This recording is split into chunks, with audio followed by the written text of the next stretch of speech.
नमः सिद्धेभ्यः। ओम नमः सिद्धेभ्यः।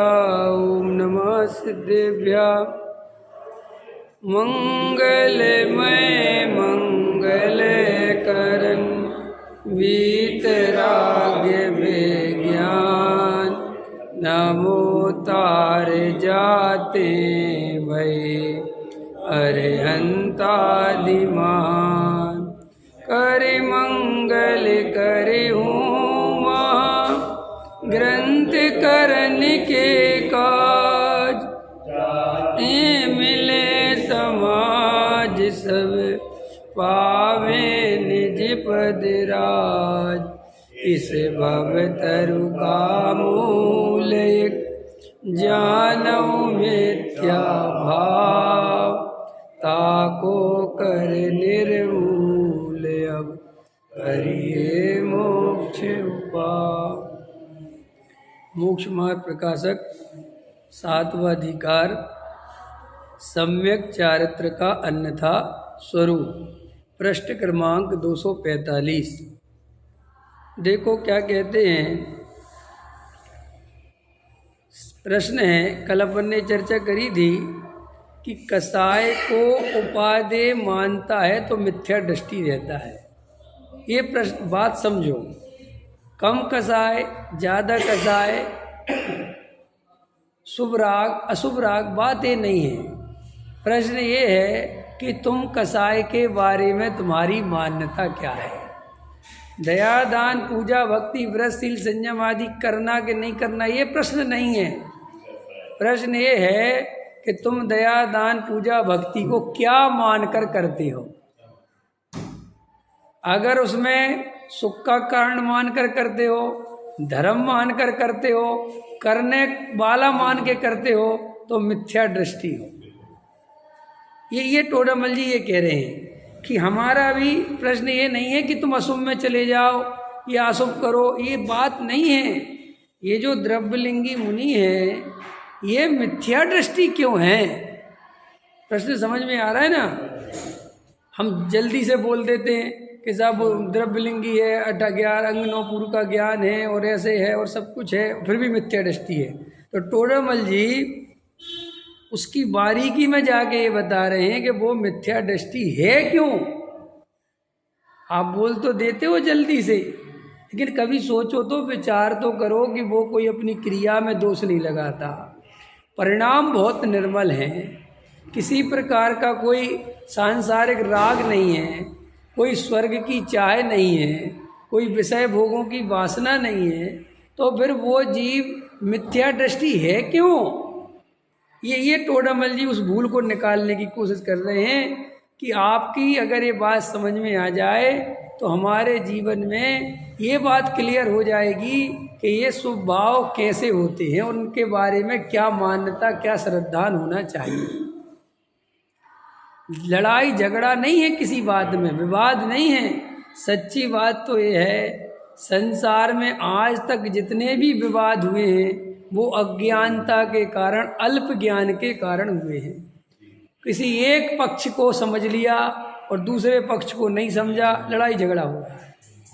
किसी ने ये सुन लिया प्रवचनों में कि फला पंडित जी कहते दया दान पूजा भक्ति में धर्म नहीं है, मैं लड़ने पूरे क्यों नहीं है, धर्म क्या है, आपने वाक्य क्यों बोला, ये समझना नहीं। बाहर जाके क्या प्रचार करता है, ये लोग बोलते हैं दया दान पूजा भक्ति नहीं करना चाहिए, इसमें धर्म नहीं है। अब वो नहीं करने का मतलब क्या था, वो क्या कहना चाहते थे पंडित जी। पूज्य गुरुदेव श्री वास्तव में जगत पूजनीय हैं, सारा जगत उनकी पूजा करे तो कम है जो उनने काम किया है, लेकिन पूज्य गुरुदेव श्री के पक्ष को नहीं समझ पाए। लोगों ने उनके बारे में बैठे ही बैठे दूर से ही भ्रांतियां बना ली, क्योंकि पास गए नहीं। देखो खबरें तो गलत ही फैलती हैं जगत में। कोई आदमी ककड़ी की चोरी करे, आय की चोरी करे, ककड़ी तो समझ गए ना, ककड़ी की चोरी करे तो वो अंतिम आदमी तक पहुंचते पहुंचते हीरे की चोरी बन जाती है। वो चोरी काहे की करी थी, ककड़ी की। आगे किसी से पूछा कि क्या हुआ है वहाँ, अरे चोरी करी उसने। क्या चुराया है? कि सब्जियां चुराई। अब ककड़ी से क्या हो गया? सब्जियां हो गई। कि और आगे गए कि भाई साहब आटा दाल भी चुराई। और आगे गए कि पूरी किराने की दुकान ले गए। बढ़ती जाएगी कि साहब वो तो डायमंड हीरा ही चुरा ले गए। तो अब वो बेचारा जो अंतिम आदमी है वो बिना परीक्षा करे, बिना विचार करे मान लेता है कि साहब वो चोर है। पकड़ में आया कि नहीं आया? ऐसे ही कभी कभी दुनिया में हमारी अपनी बिना परीक्षा करने की आदत के कारण, वस्तु स्वरूप का सच्चा ज्ञान नहीं होने के कारण और जल्दी से किसी की बातों में आ जाने के कारण ये दुनिया एक से एक महापुरुषों का जन्म इस पृथ्वी पे होता है और उनको खो देती है और पहचान नहीं पाती। और जब वे महापुरुष चले जाते हैं, अरे बाप ये क्या हो गया, ये क्या हो गया, ये तो हमारे सामने थे। कितने लोगों को मैं जानता हूँ जैन साहब जो ये कहते हैं, जब हम गुरुदेव के बारे में बाद में समझ में आया तो कहते हमारे सामने थे गुरुदेव। समझ रहे हो? हम दिल्ली में थे और गुरुदेव दिल्ली आए थे, लेकिन हम ये सोच के नहीं गए कि ये तो निश्चयाभासी है। और बाद में जब आंखें खुली तो अपने आप को अभागा महसूस करते हैं कि अरे पूज्य गुरुदेव यहाँ बराबर से निकल गए। अभी आप देखना, जब 10, 20, 50 वर्ष बीतेंगे, जब नई पीढ़ी आएगी तो जैसे आप टोडामल जी को याद करते हो, जैसे आप बनारसी दास जी को याद करते हो, भूधर दास जी को याद करते हो, ऐसे आप डॉक्टर हुकुमचंद भारिल को याद करो। और आप जब बूढ़े हो जाएंगे, अभी तो आप हो रहे हो, और जब मैं हो जाऊंगा 70-80 साल का, तो मेरा बेटा कहेगा, मेरा पोता कहेगा कि बाबा आप इनके साथ बैठते थे, ये आपके गुरुजी थे, इनसे आप बात करते थे, इनके साथ भोजन करते थे, ये तुम्हें पढ़ाते थे।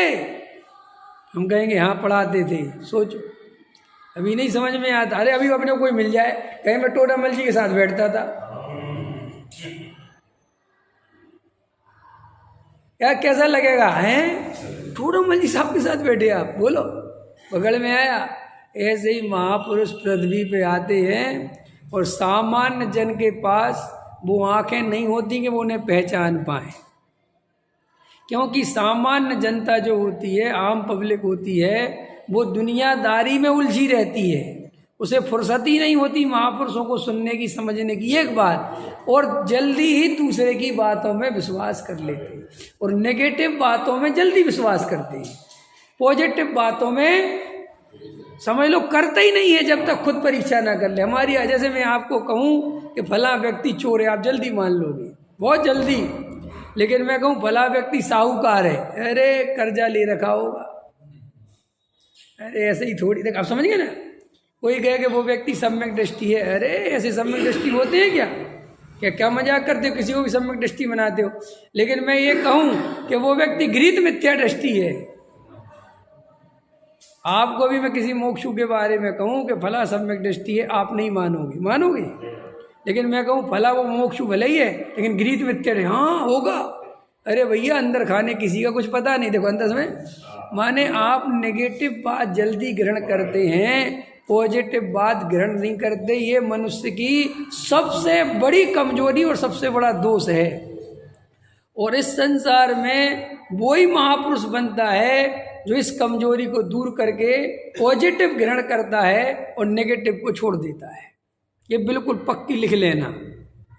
तो देखो यहाँ पे क्या इम्पोर्टेंट बात चल रही कि आखिर वो द्रव्यलिंगी मुनि, आखिर वो कौन सी गलती करता है, आखिर क्या गलती रह जाती है कि इतना तप करने पर भी, इतना तपश्चरण, घर गृहस्थी छोड़ने पर, दुनियादारी छोड़ने पर, अरे स्वर्ग का लालच छोड़ने पर, विषय भोगों का लालच छोड़ने पर, आखिर ऐसा कौन सा अपराध करता है कि वो मिथ्या दृष्टि रह जाता है।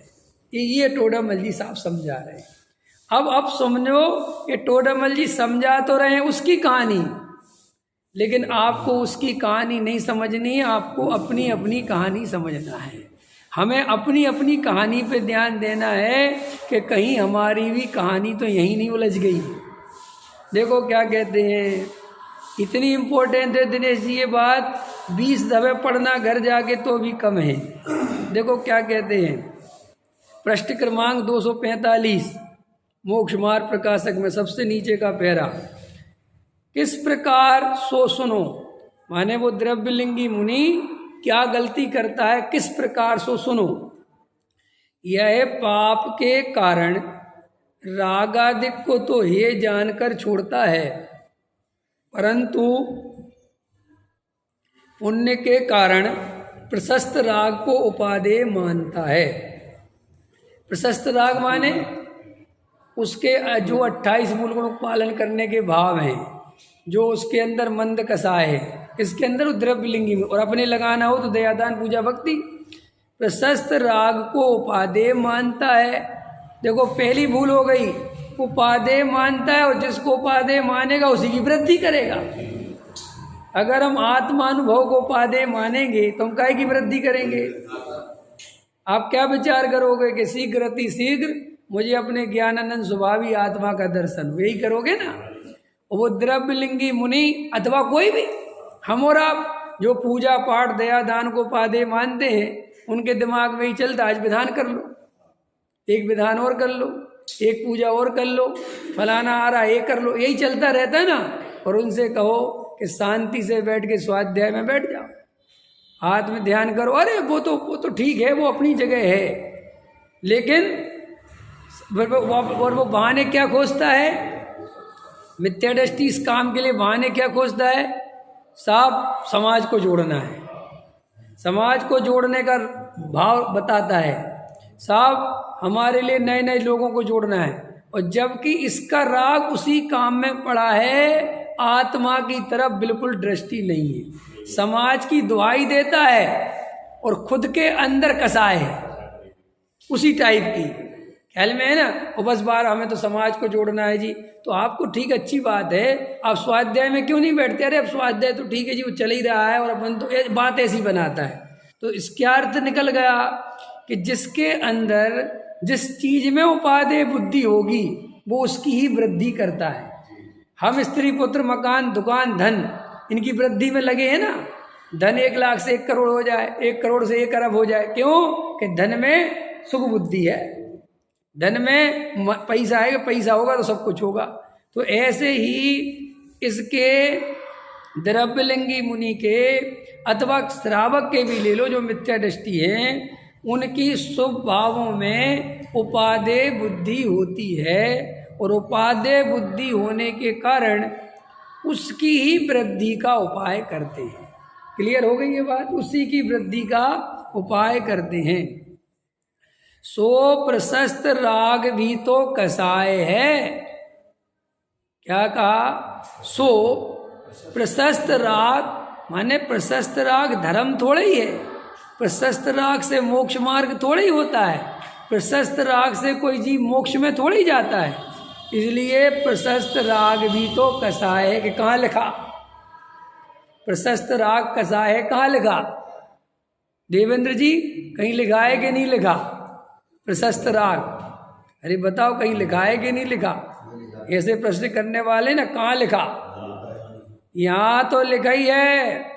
अरे समय सार में आचार्य कुंद कुंद देव ने पूरा अधिकार ही लिख दिया इस बात के लिए कि प्रशस्त राग बंध का कारण है, कसाय भाव है। पुण्य पाप अधिकार में लिखा क्या है, पुण्य पाप अधिकार में क्या लिखा है, यही तो लिखा है।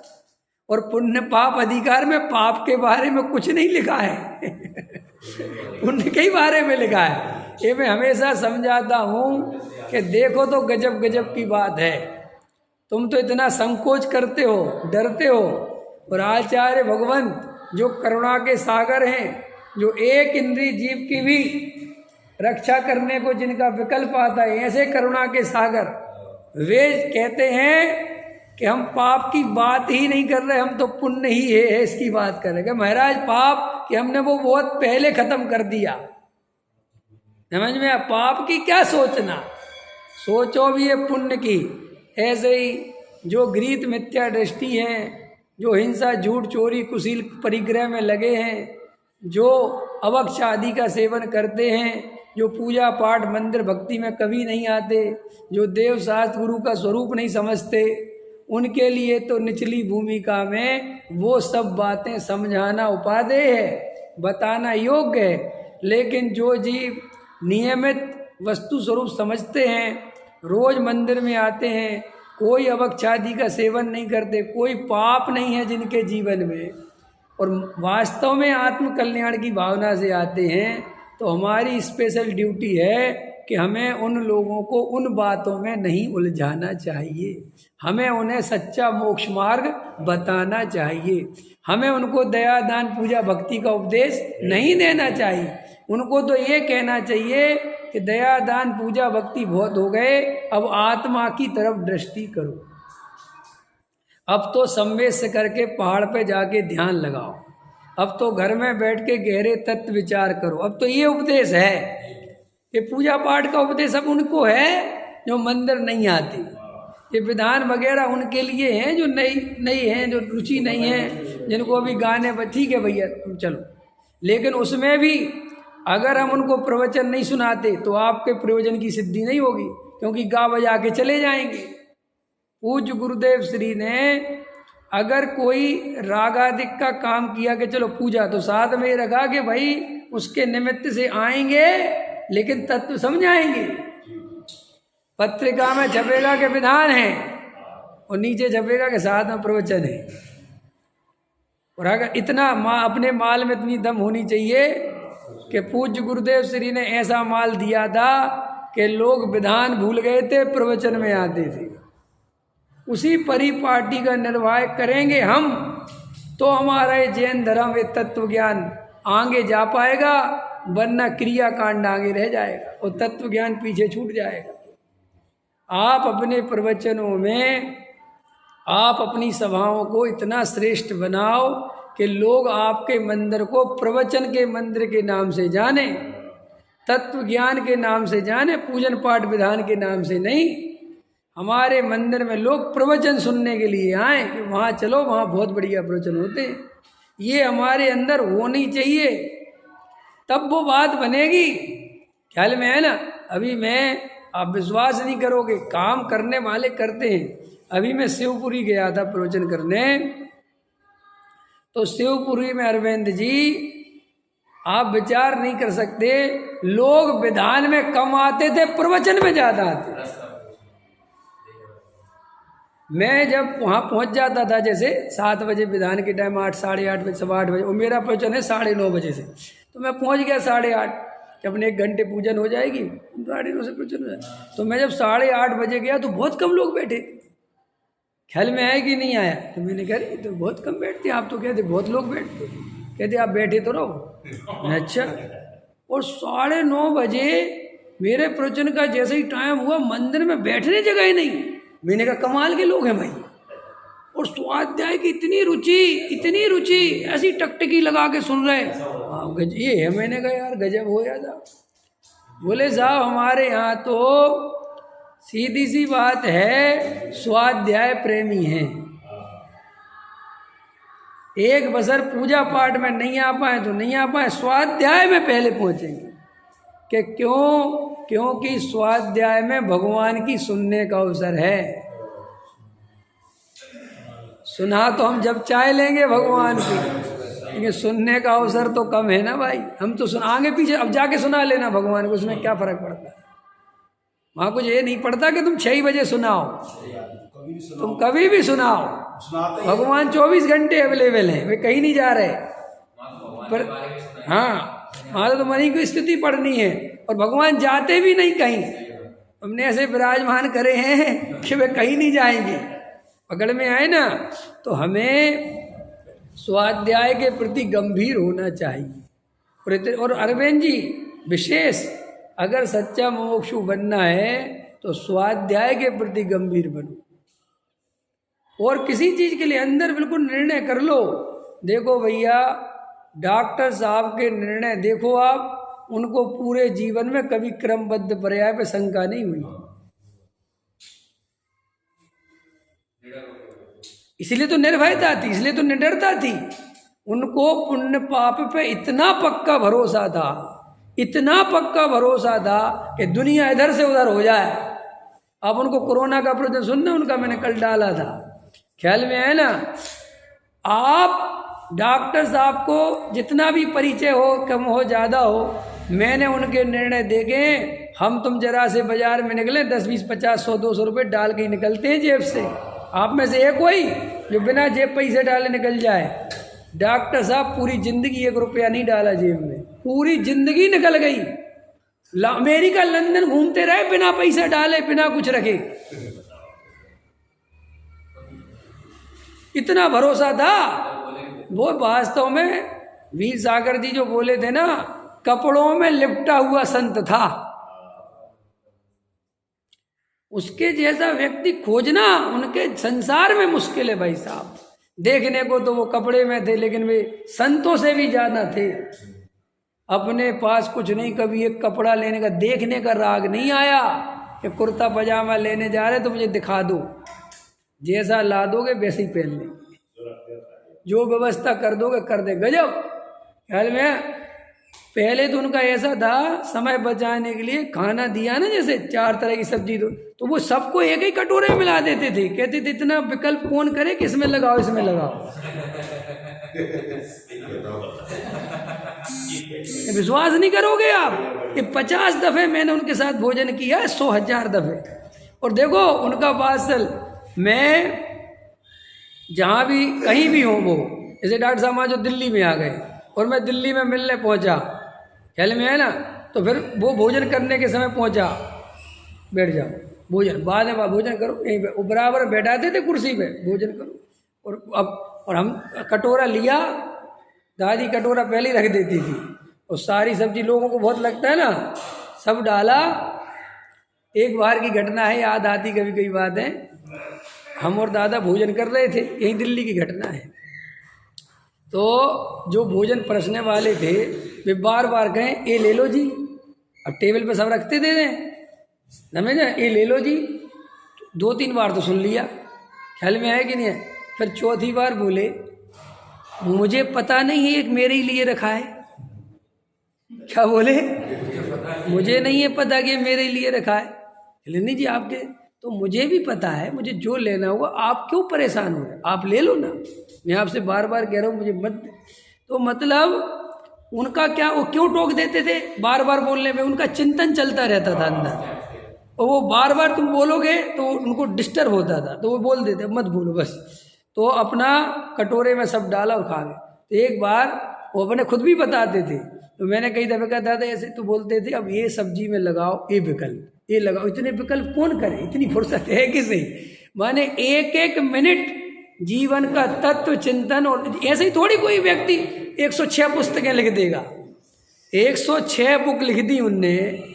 अभी अरविंद जी आपको लिखने की कीमत समझनी है, घर जाके 5 लाइनें लिखना, जाके लिखना मोक्ष मार्ग प्रकाशक, बस इतनी लिखना, जाके जाओ कुछ लिखना, 1 लाइन लिखना। 1000 दफे लिखोगे और 1000 दफे काट दोगे कि गलत है गलत है गलत है। समझ में आया? अरे साहब आपको क्या बताएं, रात को सबको सुला के सब तब लिखते थे। समझ में आया? मैं तो खूब उनके रात को घर को 1-1 बजे 2-2 बजे तक बैठा रहा, ख्याल में है ना। बस एक और उसकी नींद लेते थे वो किस्तों की, कभी कंटिन्यू नहीं सोते थे। जैसे 11 बजे नींद आ गई तो सो गए, फिर 1 बजे फिर उठ गए रात को, फिर लिखने लगे उसी स्पीड से। मैंने वहीं सो जाते थे, वहीं टेबल जमा के रखते तो फिर लिखने लगते। फिर 3 बजे नींद आने लगी, फिर सो गए, फिर 5 बजे उठ गए, फिर घूमने चले गए। माने कभी भी अपने जीवन में उन्होंने अंतरंग के जो उनके निर्णय थे, पुण्य पाप के, क्रमबद्ध पर्याय के, वस्तु स्वरूप के, वे ऐसे थे, अडिग थे कि कभी उनको रंच मात्र भी उनमें शंका नहीं हुई। लेकिन वे जो उनके निर्णय थे वे बिना परीक्षा करे, एक भी निर्णय नहीं था भाई।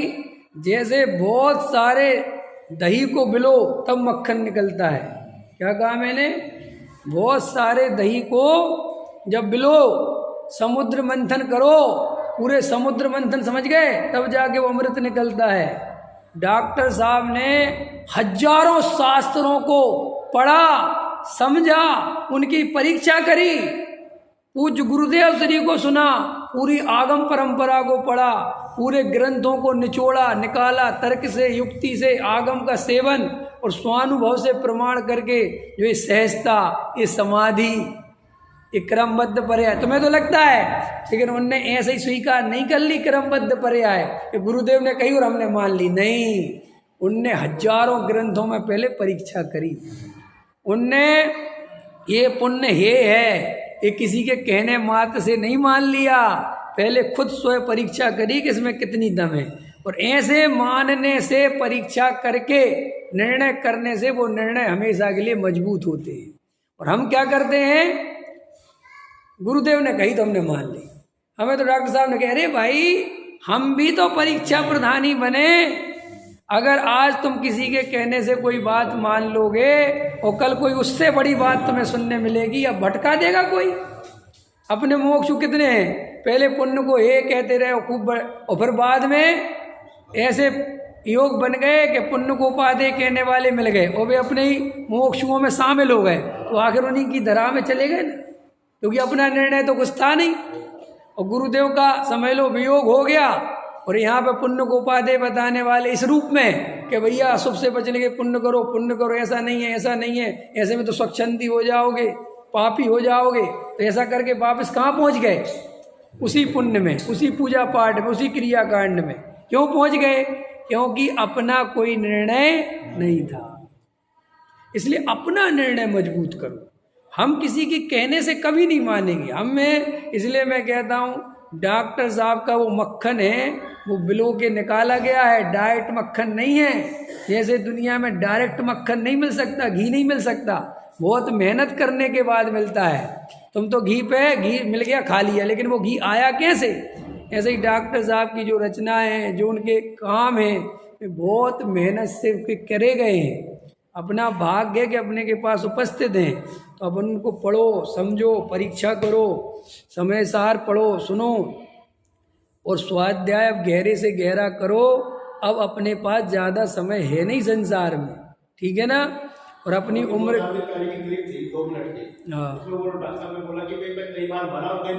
हाँ बराबर सुन, हाँ कह रहे मैं 10 बार मर गया। जब मुझे लगा कि हाँ मैं मर गया, तो मैंने उस समय के परिणाम भी देखी कि मेरे क्या परिणाम चल रहे थे। इसलिए मैं संतुष्ट हूँ कि मेरे इतने बढ़िया परिणाम चल रहे थे कि मैंने ये समझा कि मेरी दिशा और दशा दोनों गलत नहीं है, मैंने जिंदगी गलत नहीं जी। माने अंतिम समय अपनी भी तो परीक्षा का टाइम आएगा ना, और अपन को जब कोई कहेगा कि हम मरने वाले, और अपन को मरने से डर लगने लगे कि हमें बचा लो, तो इसका मतलब तुमने जिंदगी सही नहीं जी।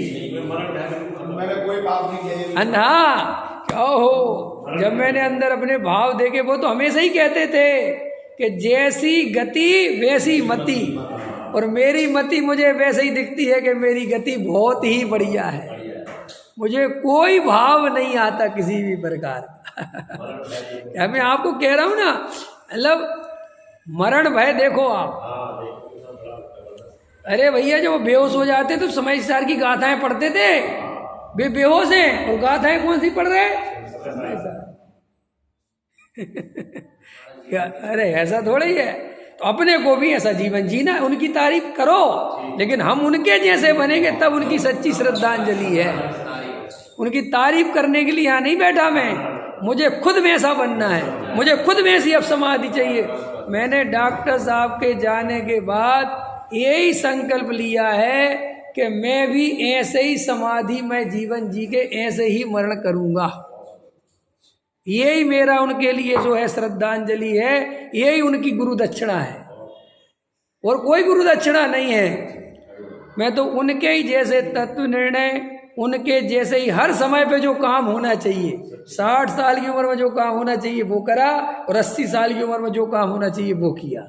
जब समाज की जरूरत थी तो उनने समाज को भी खूब दिया, जब संस्था चलानी थी तो संस्था को भी खूब समय दिया, और जब बच्चों को पाठशालाओं को खोलना था तो उसके लिए भी बहुत किया। माने उसमें भी उनने कोई कटौती नहीं करी। और जब खुद के कल्याण का समय आ गया या बहुत हो गया तो फिर उसमें ऐसे लग गए एक तरफ। इसलिए मैंने कहा था कल परसों, कल के प्रवचन में कहा था कि डॉक्टर साहब ने दुनियादारी में बुद्धि लगाई, हृदय नहीं जोड़ा। नहीं समझ हृदय नहीं समझ में आया? बुद्धि लगाई मतलब आपसे काम है तो कर दो, नहीं करना तो मत करो, ना हम तुम्हारा बुरा मानेंगे और ना भला मानेंगे। ये होती ही बुद्धि। और हृदय जोड़ लो किसी से तो मोह होगा, और मोह होगा तो क्या होगा कि जरा सा वो तुम्हारी कसाई के खिलाफ जाएगा। अपने को दुनिया में कोई कुछ रास्ते चलते इतने लोग मिलते हैं, गाड़ी देख के चला, अपने को बुरा नहीं लगता। सोचा आपने क्यों नहीं लगता? क्योंकि उसमें तुम्हारी बुद्धि लगी, हृदय नहीं लगा है। लेकिन वही बात तुम्हारा भाई बोल दे, तुम्हारी पत्नी तुम्हारा जरा से दो अपशब्द बोल दे, जरा सा बेटा तुम्हें कुछ बोल दे, तो वो अंदर ऐसा लगता है जैसे किसी ने चाकू घोंस दिया हो। लगता है कि नहीं लगता है? क्यों? कि वहां हृदय जुड़ गया है। तो डॉक्टर साहब ने कहीं पर भी अपना हृदय नहीं जोड़ा, माने श्रद्धा नहीं जोड़ी। लौकिक दुनिया को उन्होंने बुद्धि से देखा, नहीं समझे? इंजीनियर साहब हैं, इंजीनियर साहब ये नक्शा है, पास कर दोगे, बनाना हो तो बना दो, नहीं बनाए कोई बात। आपसे हृदय से नहीं जुड़े कि मैं इतने दिन से इनको स्वाध्याय सुना रहा हूं और इतना ही काम नहीं करते। आप समझ रहे ना? ऐसे भाव नहीं रखे उनने, कह रहे हम तो इतने तुम्हें प्रवचन सुना रहे और जी हमें दो लाख रुपए नहीं दे सकते। उदाहरण दे के समझा रहा हूं मैं ताकि आपको समझ में आ जाए। हम क्या करते हैं कि हमेशा हृदय जोड़ लेते हैं, यार हम आपके लिए इतना स्वाध्याय, हम इतने, लेकिन डॉक्टर साहब ने कभी हृदय जोड़ा ही नहीं। चाहे सेठ 10 करोड़ दे और चाहे बिल्कुल मत दे, तब भी वैसी ही नमस्ते थी, वैसी जय जिनेन्द्र थी, और नहीं देने पर भी वैसी ही थी। सुखी होने का मार्ग है। यही तो सुखी होने का मार्ग है। नहीं समझे आप? पकड़ में आ, ख्याल में आ गई। तो हमें अपने स्त्री पुत्र मकान कुटुंब परिवार समाज इनमें हमेशा बुद्धि का उपयोग करना है, हृदय का नहीं। क्यों? इनके कर्ता हम वैसे भी नहीं हैं और कोई द्रव्य हमारे अनुसार परिणमन सदाकाल कर नहीं सकता। और अगर हम हृदय जोड़ेंगे तो हमें दुख मिलेगा, है ना? दिल नहीं लगाना, गाने बने ना, दिल नहीं लगाना, वो दिल क्या है? वो हृदय। समझ में आया कि नहीं आया? कि दिल टूटता है तो बहुत तकलीफ होती है। आज तक दिमाग टूटा किसी का? नहीं टूटा। हमेशा दिल टूटता है। दिल तोड़ने वाले कहाँ जाते हो, है ना? ये तो नहीं कहा किसी ने बुद्धि तोड़ने वाले कहाँ जाते हो, क्योंकि दिल टूटने की व्यवस्था रखता है, बुद्धि में टूटने की कोई व्यवस्था नहीं है। और जब हमारा जैन धर्म है ही वीतरागी, तो ना दिल लगी ना दिल, ये इसको हटा, मोह रखना ही नहीं, मोह चाहिए ही नहीं। हमारा और आपका बहुत प्रेम पूर्वक रिश्ता हो सकता है, लेकिन आप हमारे अनुकूल चलो, ये हमारे अंदर कर्तृत्व नहीं होना चाहिए। हम आपसे प्रेम बहुत करेंगे, लेकिन हमारे अनुसार चलो, ये कर्तृत्व नहीं रखेंगे बिल्कुल भी। क्यों? ये कर्तृत्व रखते ही दुख पैदा होगा। क्यों? पर द्रव्य भी मेरी इच्छा के अनुसार परिणमन कैसे करे जब वो खुद का परिणमन नहीं कर सकता? नहीं समझ में आया? आप कहो मैं चाहूं कि आप मेरे खिलाफ नहीं हो, लेकिन आपका उदय आएगा, और अगर मेरा पाप का उदय होगा तो आप अपने आप खिलाफ में हो जाओगे, नहीं चाहते हुए भी। और मैं आपसे हृदय जोड़ लूंगा तो क्या होगा कि यार मैंने तो इनको इतना किया। अपन देखा जैन साहब, लोग दुनिया में किसी से दुख नहीं होते, अपने बच्चे से सबसे ज्यादा दुखी होते हैं। आपको लग रहा है दिनेश जी कि ये बेटा सुख देगा, ये ही असली दुख देने वाला है। आपको क्या बात करते, इस रूप में दुख देगा कि आपने उससे हृदय इतना ज्यादा जोड़ रखा है कि वो कल जरा सी बात नहीं मानेगा। इंपॉर्टेंट बात कह रहा हूं, आप अपने बेटे से ज्यादा हृदय मत जोड़ो। बेचारे उसकी कोई गलती नहीं है, लेकिन तुम इतना हृदय जोड़ लेते हो कि तुम ये चाहते हो कि जे बैठे भी तो मेरी परमिशन से।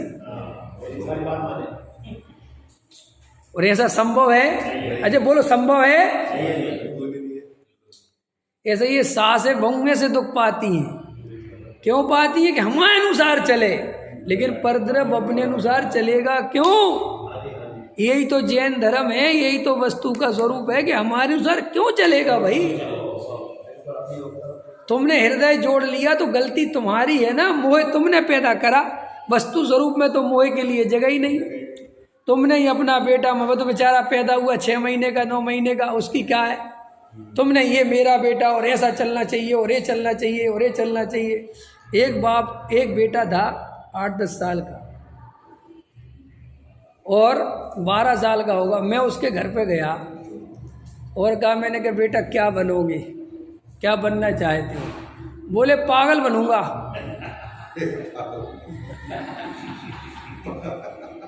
क्या बनोगे? मैंने कहा तो बड़ी गजब की बात करते, क्या बनोगे? पागल।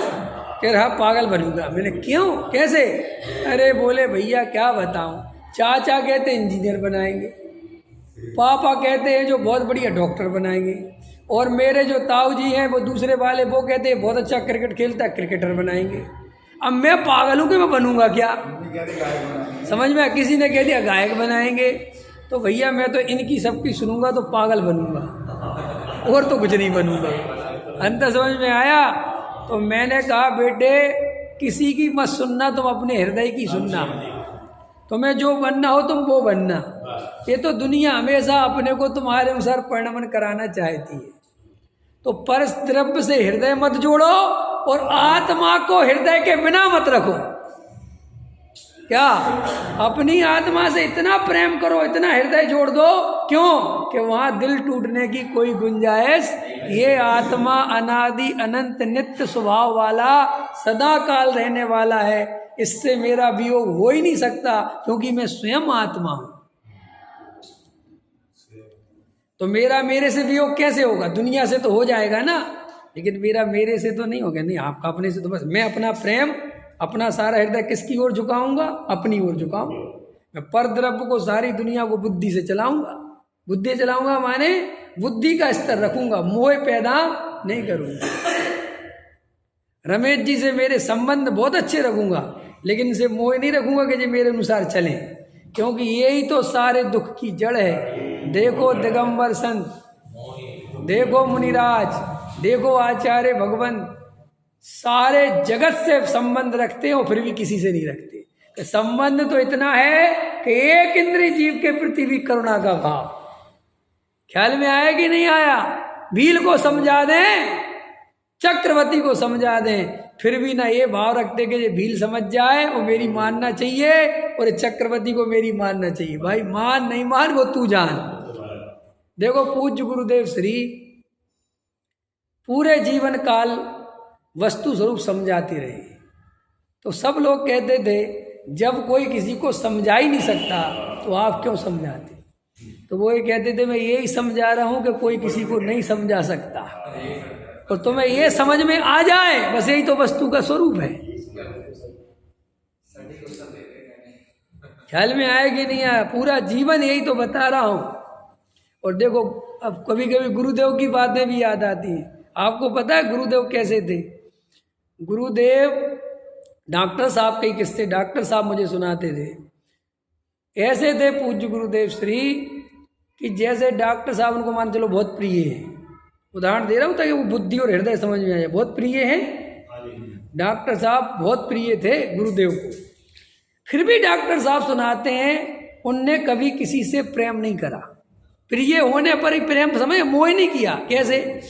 जैसे डॉक्टर साहब मान के चलो 18 दिन का शिविर हो गया, ठीक है, वो पहले कुछ नहीं होते थे, रिजर्वेशन कुछ नहीं, सब दुनियादारी ऐसी चलती थी, पैसे ही नहीं होता था कि भाई आई ट्रेन चढ़ जाएंगे मिल जाएगा।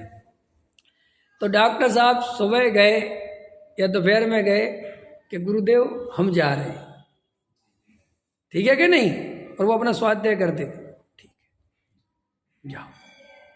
ख्याल में कुछ नहीं, अच्छे से जाना, ऐसे जाना, वैसे जाना, कोई विकल्प नहीं, ठीक।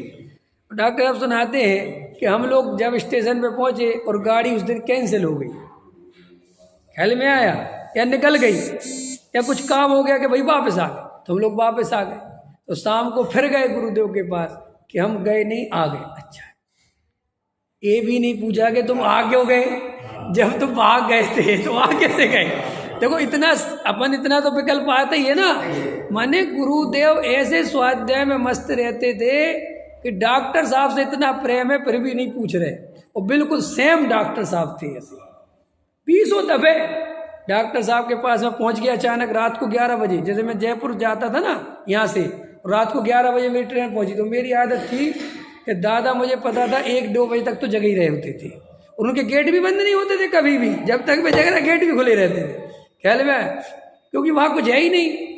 तो मैं सीधा बैग लेके ही सीधा बिल्कुल सीधा उनके घर में ही जाता था, और दादा वहाँ पर बैठे रहते थे, और मैं जाके पैर छूता था और मैं कहता था दादा आ गए। अच्छा आ गए। कभी ये नहीं पूछे तू किस काम से आया है, तुझे क्या काम है, किससे, कुछ नहीं। और मैं अपना सुनाता था, दादा हाँ बहुत अच्छा अच्छा बहुत अच्छा।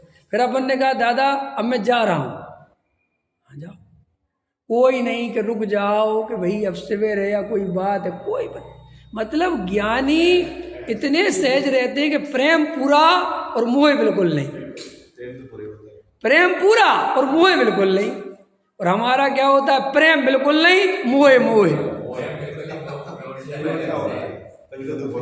तो हम मरे ही जा रहे। अरे मोह में क्या होता है, प्रेम में होता है निरपेक्ष भाव और मोह में होता है अपेक्षित भाव। तो मोह वाला आदमी तुम पे अधिकार जताना चाहता है। मोह में क्या होता है, हम आप दिनेश जी मैं आपसे बहुत प्रेम करता हूँ, बहुत प्रेम नहीं है ये मोह है। कि मोह कैसे पता चला कि दिनेश जी ने कहा मैं नहीं रुक पाऊंगा, यार ये कोई दोस्त है, हम इनको इतना करते हैं जो एक दिन रुक नहीं सकती। हम समझ, ये मोह है। माने मोह में शत्रुता आते बिल्कुल देर नहीं लगती, और निरपेक्ष प्रेम सच्चा ऐसा है कि हम जा रहे हैं, हाँ कोई बात नहीं, और प्रेम पूरा। ऐसा प्रेम करेंगे आज से अपन लोग, ये निर्णय करो आज से मोह बंद और प्रेम करेंगे। प्रेम में कोई अपेक्षा नहीं। अरुण जी हम तुम्हारे लिए प्राण दे सकते हैं प्रेम में, तुम हमारे लिए दे सकते हो, लेकिन नहीं दोगे तो बुरा नहीं मानेंगे, ये प्रेम है। छोटी-छोटी बातों में मोक्ष मार्ग छुपा हुआ है, इन्हीं बातों में मोक्ष मार्ग छुपा हुआ है। और क्या है, लो ये बात बैठ जाओ तुम आत्मा ही में चले जाओ। तुम सारे मोह को नाश करने के लिए रात दिन जो उपाय कर रहे हो, ये सम्यक उपाय तो यही है। देखो ज्ञानी कभी भी इस अस्तित्व से किसी भी प्रकार की शिकायत नहीं करते। इससे बड़ा प्रेम और क्या होगा, बोलो इस बात को दोहराओ। ज्ञानी इस जगत के पूरे अस्तित्व से कभी कोई शिकायत नहीं करते कि ये गलत हो रहा है। इससे बड़ा प्रेम क्या होगा। मैं 3 पत्नियों वाली कहानी सुनाता हूं ना, याद है 3 पत्नियों वाली। एक राजा की 3 पत्नी, और राजा युद्ध पे गया और राजा युद्ध जीत गया।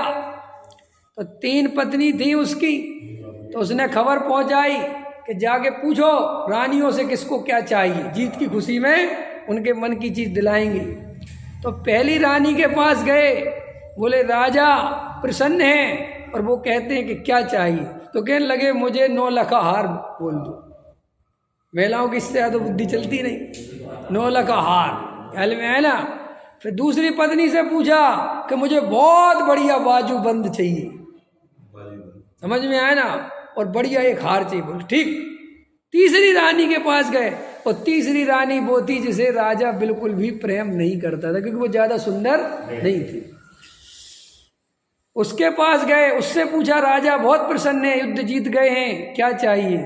उसने कहा उनसे कह देना कि वो आ जाएं बढ़िया से, बस यही मेरे लिए सब कुछ है, मुझे कुछ नहीं चाहिए। तो राजा तक ये बात पहुंची, तो राजा ने कहा अरे रे रे, मैंने तो उसके प्रेम को कभी जाना ही नहीं। सच्चा प्रेम निरपेक्ष होता है। क्या बोला मैंने, हमारे प्रेम सब झूठे दोगले। पत्नी कहती है हम पति से प्रेम करते हैं, कहती है पत्नी, क्या कहती है, मैं अपने पति से बहुत प्रेम करती हूँ, सब झूठ है। पति कहता है मैं अपनी पत्नी से बहुत प्रेम करता हूँ, सब झूठ। क्यों कि जरा सा पत्नी तुम्हारे मन की नहीं चलती, तुम्हारी इतनी कसाय भड़क जाती है कि वो तो बस नहीं चलता ना, तुम मार डालो। ये संस्कार रोक लेते हैं कि नहीं नहीं नहीं, इतना क्रोध आ जाता है। और पत्नी कह रही कि एक हार दिलवा दो, और तुमने कहा भी मेरी कैपेसिटी नहीं है, मैं हार नहीं दिलवा सकता, तो कहो तुमसे 15 दिन बात ना करे, मुंह बना बना के घूमे। इसको प्रेम कहते हैं? ये प्रेम है कि स्वार्थ के रिश्ते हैं। इसलिए फिर लिखना पड़ा, स्वार्थ के साथी क्या लिख दो, जगत के जीव सब देखे, कोई रागी कोई द्वेषी। एक है ना, स्वार्थ के साथी है सब, सब काय के साथी हैं? हाँ वो है ना, सुत दारा होए नसीरी, सब स्वार्थ के हैं वीरी। सब माँ बाप बहन भाई सब, बहन है भाई नहीं कर पा रहा है तो भाई 2 कौड़ी का बुरा। कभी कभी ऐसा देखते हैं कि एक बहन है और 3 भाई हैं, तो बहन भी उसकी तरफ गिरती है जो उसको ज़्यादा देवे, और बेचारे गरीब भाई है और वो नहीं दे पा रहा है तो उससे बात भी नहीं करती। बोलो किन रिश्तों की दुआई देते हो तुम? अरे बोलो किन रिश्तों की दुआई देते हो? फिर भी तुम कहते नहीं नहीं हमारे, क्या हमारे तुम्हारे। इससे अच्छा है कि मोह करना बंद करो। अरे बंद का मतलब श्रद्धान कर लो कि ये मोह में कोई सुख नहीं है। मोह माने जैन साहब मिथ्यात्व होता है। पत्नी से राग तो हो सकता है, लेकिन राग से सुख बुद्धि हटा दो। इस मोह जब भी बोले ना कम करना, तो वो राग कम करना होता है चारित्र में। समझो ध्यान से, चौथे गुण स्थान में कम ज्यादा नहीं, चौथे गुण स्थान में सीधी श्रद्धा पलटनी है। कम श्रद्धा पलटो, ज्यादा श्रद्धा पलटो, ये नहीं। श्रद्धा पलटेगी तो पूरी, और नहीं पलटेगी तो बिल्कुल नहीं पलटेगी। ऐसा नहीं होता कि आज 10% बदल गई कल 10% पलट जाएगी, ऐसे नहीं। ये तो लोहार जैसा वो है, एक मारो बस 2 टुकड़े। ये सुनार वाला नहीं है। अंदर में श्रद्धा को चाहिए लोहार जैसी चोट, लिख लो। श्रद्धा को चाहिए लोहार जैसी चोट, और चारित्र मोह जाता है सुनार जैसी चोट। धीरे धीरे धीरे धीरे, लेकिन तुम श्रद्धा को धीरे धीरे सुधारने जाओगे तो ये भाव खत्म हो जाएगा। उसके तो 2 टुकड़े आज ही करने हैं। एक तरफ मेरा आत्माराम, एक तरफ मेरा ज्ञायक भाव, और एक तरफ ये सारा जगत। ये तो अभी करना है। और अब जगत में मोह नहीं करना, प्रेम सबसे करना, मोह नहीं करना। तो मैं क्या समझा रहा था कि ज्ञानी जगत के अस्तित्व से प्रेम तो करते हैं, लेकिन कभी जगत से शिकायत नहीं करते। इससे बड़ा प्रेम क्या होगा? देखो, सभी द्रव्य के सभी परिणमन सहज सहज ही होते हैं। यह है ना डॉक्टर साहब का, कोई किसी का क्यों करे जब अपने परिणमन स्वयं ही होते हैं। कोरोना आ गया, स्वीकार है। बुढ़ापा आ गया, स्वीकार है। बीमारी आ गई, स्वीकार है। पत्नी मर गई, स्वीकार है। बेटा सुख नहीं दे रहा, स्वीकार है। बोलो जगत के किसी भी अस्तित्व से शिकायत नहीं करना, इससे बड़ा प्रेम क्या होगा? असली प्रेम तो वो है कि पत्नी पूरे जीवन भर भी पति कुछ ना कर पाए और शिकायत ना करे, तो है प्रेम। पति अपनी पत्नी बिल्कुल ना अपने अनुकूल कर पाए, फिर भी कोई बात नहीं। देखो तुम एक कहानी सुना, 2 मिनट की सुन लो। एक बहुत बड़े संस्कृत के विद्वान हुए, अभी मैं उनकी पुस्तक का नाम गलती से भूल रहा हूँ,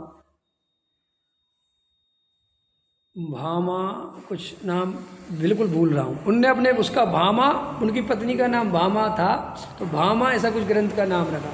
तो क्या हुआ, वो जो व्यक्ति था, वो जो विद्वान थे, वो हमेशा अपनी एक रचना करने में निमग्न थे। माने सारे टाइम उनके दिमाग, सच्ची घटना है, बिल्कुल झूठ नहीं है,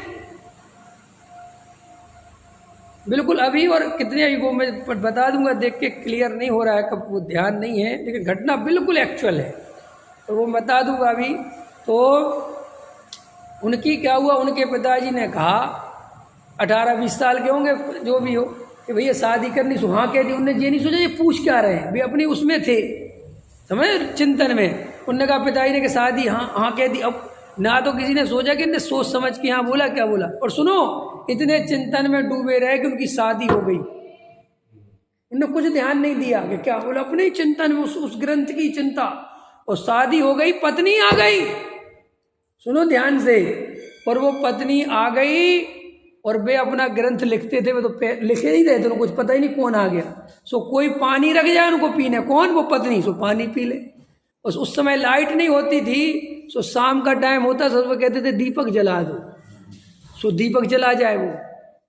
और ऐसे कितने साल निकल गए पता है? 40 साल वो पत्नी दीपक जलाती रही, भोजन देती, उन्हें कुछ नहीं पता कि कौन है। पूछा भी नहीं तुम कौन हो। उनने सोचा पिताजी ने कोई व्यवस्था कर दी मेरी लिखने के लिए, कुछ नहीं पूछा। और जब 40 साल हो गए और जब पूरा ग्रंथ पूरा हो गया, तब वे दुनिया में समझ लो क्या ये बहुत बढ़िया। तो नाम नहीं रखा था उनने तब तक ग्रंथ का। समझ में आया? तो फिर उनको एकदम विकल्प आया। जब उस विकल्प, जैसे हम टोडामल जी कहते कि आज नमक नहीं है, तो माँ कहती कि लगता है तुम्हारी टीका पूरी हो गई। ऐसे ही बिल्कुल सच्ची बात। तो उनने कहा हे देवी तुम कौन हो? अब पूछा कि तुम कौन हो, तो वो एकदम अश्रु की धारा बह गई कि आज स्वामी जी बाहर आ गए। समझ में आया? आज आप बाहर आ गए। बोले आपको नहीं पता? बोले नहीं नहीं मैं नहीं पहचानता। कौन हूँ? कितने समय बाद सुन, कैसी हो गई होगी? मैंने कोई जवानी चाह लिया। तो बोले मैं आपकी धर्म पत्नी हूँ। आज से 40 साल 30 साल जो भी समय रहा हो, हमारी आपकी शादी हुई थी। हैं? ओ इतना अंदर वो हुआ कि तुमने कहा क्यों नहीं, मुझे बोला क्यों नहीं? बोले आप अपनी सरस्वती की सेवा में इतने मग्न थे कि आपकी दशा देखकर, आपकी मुखमंडल देखकर, आपका जीवन देखकर बात करने का भाव ही नहीं आया। तो मैं आपको साधु की तरह आपकी सेवा करूं।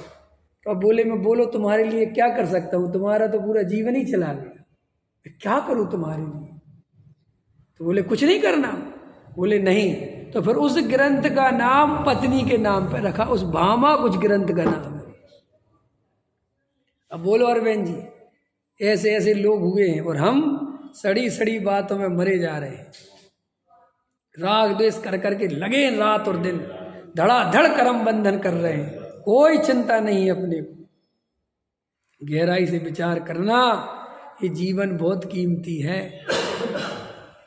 जैसे परिणाम होंगे वैसी गति होगी नहीं। अब श्री गुरु कह रहे जैसी गति होगी वैसे तो अपने परिणामों से अपनी गति चेक कर लेना। अगर इतना स्वाध्याय सुनने के बाद भी आत्मा का प्रेम नहीं जग रहा है, तत्व का प्रेम नहीं जग रहा है, तो फिर गड़बड़ है मामला। ख्याल में आया कि नहीं आया? अभी भी अगर अंदर वही भाव चलते रहते तो मामला गड़बड़ है, सावधान हो जाओ। ख्याल में आया कि नहीं आया? और वस्तु स्वरूप का गहरा अभ्यास करो। सहजानंदी सोध